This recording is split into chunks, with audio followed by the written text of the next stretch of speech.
ඇයි පින්වතුනි බුදුරජාණන් වහන්සේ කතා කරන අය අතර අග්‍ර? බුදුරජාණන් වහන්සේගේ වචනේ තුල බොරුව නැහැ. කවදාවත් බුදුරජාණන් වහන්සේගේ වචනේ තුල එකම එක බොරුවක්වත් නැහැ. මෙතන ඉන්න කිසි කෙනෙකුට අතක් උස්සලා කියන්න බෑ.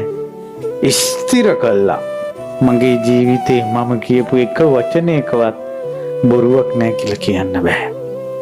බුදුරජාණන් වහන්සේ 540 වසක් දේශනා කරපු ඒ මුව මඩලෙන් පිට වුණ බුදු වදන් තුල එකම එක බොරුවක්වත් නැහැ. බුදුරජාණන් වහන්සේ වචනේ තුල තියෙන මොකක්ද? ඇත්ත තියෙනවා. වචනෙන් වචනේ ඇත්ත ගැලපෙලා තියෙනවා.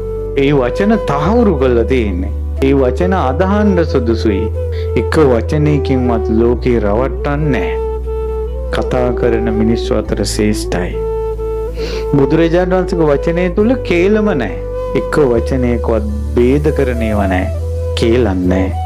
ඒ ධර්මයේ නිසා රණ්ඩු වෙලා වෙන් වෙලා ඉන්න අයත් එකතු වෙනවා. ඇත්තටම අපි බණ අහපු නිසා රණ්ඩු වෙච්ච අපි එකතු වෙලා නැද්ද? ධර්මයේ නිසා අදටත් අපි එකතු වෙනවා.